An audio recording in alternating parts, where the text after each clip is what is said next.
नमस्कार दोस्तों।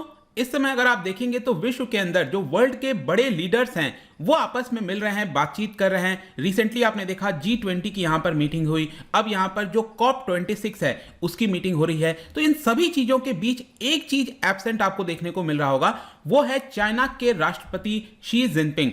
वो कोई भी इवेंट इस समय अटेंड नहीं कर रहे हैं। यहां पर आप देख पाओगे इस तरह के कई सारे आर्टिकल्स देखने को मिलेंगे। COP26 G20 prospects dimmer without China's Xi Jinping in the room. क्योंकि आपको पता होना चाहिए कि चाइना जहां पर सबसे ज्यादा आबादी है, इकोनॉमी काफी बड़ी हो गई है, तो उनके कमिटमेंट के बिना यहां पर ये जो ऑर्गेनाइजेशंस हैं उसमें काफी कम इफेक्ट रह जाएगा। तो क्वेश्चन ये आता है कि एग्जैक्टली चाइना के अंदर क्या हो रहा है। जो शी जिनपिंग है वो चाइना के बाहर क्यों नहीं निकल रहे हैं, ये सभी कुछ हम डिस्कस करेंगे। इसके अंदर काफी कुछ जानने को है, चलिए आगे बढ़ते हैं। लेकिन उसके पहले अगर आप यूपीएससी या फिर किसी भी एग्जाम की तैयारी कर रहे हैं तो सिंपली आप हमारे ऐप को डाउनलोड करिए या फिर studyIQ.com विजिट करिए। वहां पर जितने भी कोर्सेज हैं यूपीएससी, स्टेट पीसीएस, बैंकिंग, सभी कुछ आपको वहां पर बहुत कम दाम पर मिल जाएगा। चलिए देखते हैं एग्जैक्टली यहां पर क्या हो रहा है। जैसा कि मैंने आपको बताया कि विश्व के अलग अलग राष्ट्रपति, प्राइम मिनिस्टर ग्रुप ऑफ 20 के मीटिंग्स में अभी शामिल हुए। रोम डिक्लेरेशन, इसके ऊपर ऑलरेडी मैंने वीडियो बना दिया है।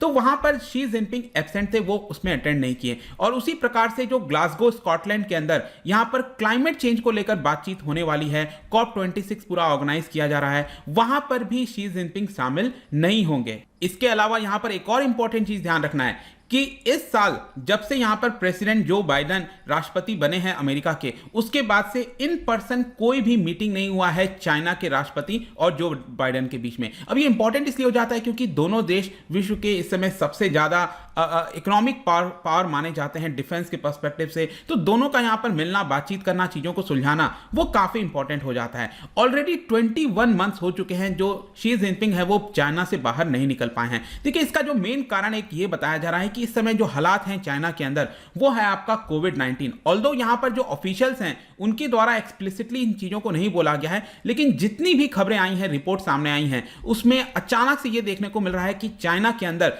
कई सारे प्रोविंसेस में जो कोविड के केसेस हैं वो अचानक से बढ़ गए हैं। इसकी मैं चर्चा आपसे आगे करूंगा। लेकिन इसके अलावा यहां पर एक और चीज देखने को मिल रहा है कि जो चाइना के अंदर शिफ्ट है फॉरेन और डोमेस्टिक पॉलिसी को लेकर, वो भी काफी बड़ा बदलाव हो रहा है।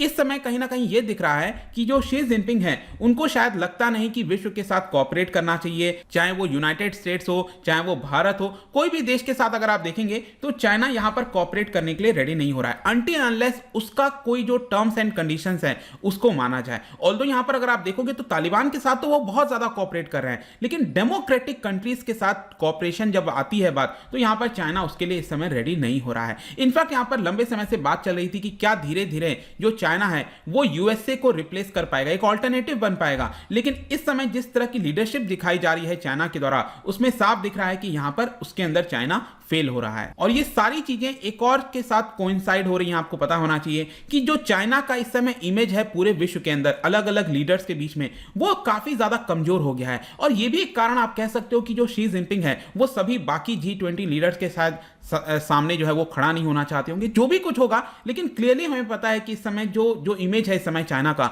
वो काफी हद तक डिटोरिएट हुआ है। इसी बीच यहां पर यह भी देखने को मिल रहा है कि जो चाइना है वो इनवर्ड जा रहा है, मतलब कि आउटवर्ड की जब हम बात करते हैं तो ग्लोबलाइजेशन, देशों के साथ अच्छे संबंध रखना, उसके बजाय यहां पर जो शी जिनपिंग है वो इनवर्ड की तरफ देख रहे हैं, अपने डोमेस्टिक पॉलिसीज की तरफ देख रहे हैं। इसका एक और मैं आपको कारण बताता हूं कि अगले वर्ष, अगले साल यहां पर जो कम्युनिस्ट पार्टी कांग्रेस है, जो वहां पर उनकी मीटिंग्स वगैरह होगी, उसके अंदर वहां पर अगले 5 साल के लिए फिर से यहां पर उनको अप्रूवल लेना पड़ेगा।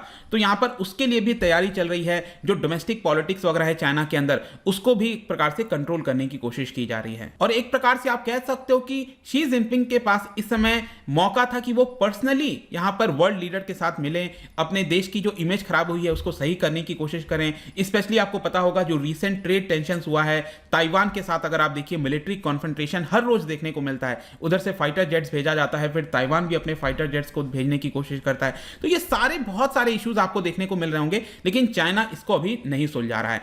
इनफैक्ट एक और मैं इंटरेस्टिंग चीज आपको बताता हूं, यूरोपियन यूनियन के साथ 1 साल पहले ही यहां पर चाइना का एक प्रकार से इन्वेस्टमेंट एग्रीमेंट हुआ था, लेकिन उसके बाद कुछ यहां पर पॉलिटिकल सैंक्शंस वगैरह लगा दिए गए थे चाइना का, यू के द्वारा, यू ने चाइना के ऊपर लगा दिया। ये सारी चीजों के बीच में ये जो एग्रीमेंट है वो कुछ हद तक रद्द हो गया, आप एक कह सकते हो। उसके बाद से यहां पर चाइना ने शी जिनपिंग में किसी का कोई भी प्रयास नहीं किया ताकि इसको यहां पर सुधारा जा सके और यूरोप के देशों के साथ बातचीत हो। तो यह भी यहां पर एक प्रकार से खत्म हो रहा है। आई होप कि अब आपको चीजें समझ में लगभग आ गई होंगी कि यहां पर एग्जैक्टली चाइना का जो रिलेशन है वो कितना डिटोरिएट हुआ है। लेकिन अब मैं आता हूं यहां पर कोविड को लेकर कि जिस प्रकार से जो कोविड के केसेस राइज हुए हैं, ये एक सबसे बड़ा कंसर्न है चाइना के लिए, और ये एक कारण आप कह सकते हो जिसकी वजह से शी जिनपिंग चाइना के बाहर नहीं जा पा रहे हैं। देखिए यहां पर एक शहर है नदन साइड में। नदन साइड में अगर आप देखोगे तो यहां पर ये जो प्रोविंस आपको देखने को मिल रहा है, यहीं पर एक शहर है जिनका नाम है वीही। ये रशिया के साथ बॉर्डर शेयर करता है।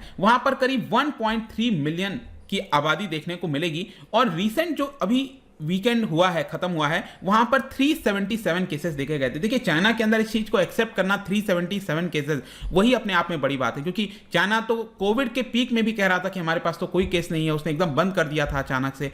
तो उनके जो नेशनल हेल्थ कमीशन है उनके द्वारा यहां पर बताया गया कि 377 केसेस पाए गए हैं, और स्पेशली ये वरिंग इसलिए है कि क्योंकि पिछले 14 दिन के अंदर करीब 14 प्रोविंसेस में, चाइना के करीब 14 प्रोविंसेस में यहां पर नए लोकली ट्रांसमिटेड कोविड केसेस पाए गए हैं। और वहां की जो अथॉरिटी है उन्होंने कहा है कि ये जो आउटब्रेक है ये अभी डेवलप हो रहा है काफी तेजी से, और वायरस कंट्रोल जो सिचुएशन है वो सीवियर और कॉम्प्लिकेटेड होता जा रहा है। तो ये चाइना के लिए काफी बड़ा कंसर्न है। और इसके अलावा यहां पर जो अथॉरिटीज हैं उन्होंने काफी ज्यादा जो सख्त नियम है, जीरो टॉलरेंस चाइना के अंदर, याद रखिएगा कि अगर कोई भी कोविड पॉजिटिव पाया जाता है, बाहर से आने की कोशिश करता है, तो उसको आने नहीं दिया जाता है। तो बहुत ही स्ट्रिक्ट जो एक कंट्रोल है वो चाइना ने यहां पर अलग अलग पोर्ट्स के ऊपर लगा कर रखा है। इसके अलावा रिसेंटली इन्होंने लॉकडाउन भी लगा दिया था पिछले हफ्ते। करीब इनर मंगोलिया वाला जो आपको देखने को मिलेगा शहर, बेसिकली ये मंगोलिया के नीचे अगर आप देखोगे तो इसको इनर मंगोलिया यहां पर कहते हैं चाइना के अंदर। तो वहां पर 35,700 रेसिडेंट्स को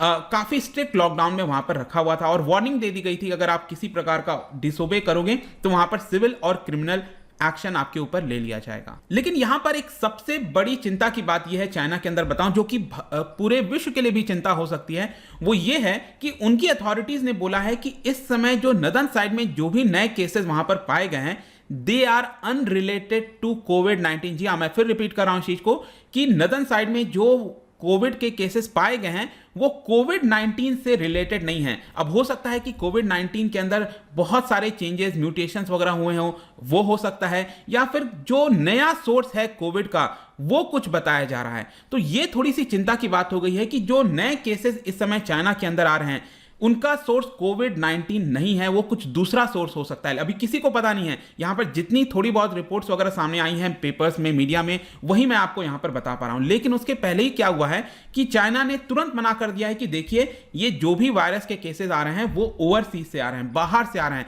चाइना इस बार पहले से अपने आप को प्रिपेयर करके रखा हुआ है कि पहले ही बोल दो कि बाहर से आ रहा है, हमारा इससे कोई लेना देना नहीं है। लेकिन ये थोड़ी सी चिंता की बात है, सिर्फ चाइना के लिए नहीं, पूरे विश्व के लिए, कि क्या ये बाकी जगह भी फैल पाएगा। और आपको पता है इन सारे चीजों को लेकर चाइना का ऑलरेडी बहुत ज्यादा क्रिटिसिज्म हुआ है। जनवरी के महीने में जब WHO की टीम यहां पर इन्वेस्टिगेशन के लिए आ रही थी तो पहले उनको अलाउ नहीं किया गया, फिर बाद में जब अलाउ किया गया तो फुल एक्सेस नहीं दिया गया। तो ये सारे यहां पर इल्जाम बीजिंग के ऊपर लगे हैं। फाइनली कंक्लूजन में हम ये कह सकते हैं दोस्तों, यहां पर पिछले 5 साल पहले अगर आप देखोगे तो जो डावोस समिट होता है ना, आपको याद होगा, वर्ल्ड इकोनॉमिक फोरम का, तो वहां पर शी जिनपिंग ने एक प्रकार से अपने आप को गार्डियन बताया गया था ऑफ मल्टीनेशनल ऑर्डर। और उस समय आपको याद होगा जब डोनाल्ड ट्रंप राष्ट्रपति बने थे तो उन्होंने अमेरिका फर्स्ट की पॉलिसी अपनाई थी, मतलब यूनाइटेड स्टेट्स को एक प्रकार से रीट्रीट किया था, वो इन्वर्ट देख रहे थे। लेकिन अब वापस से चीजें यहां पर आपको बदलते हुए देखने को मिल रही होंगी, जैसा मैंने आपको ऑलरेडी वीडियो के अंदर बता दिया। और साथ ही साथ एक और चीज है यहां पर मैं आपको बताता हूं कि अगर शी जिनपिंग कंट्री के बाहर जाते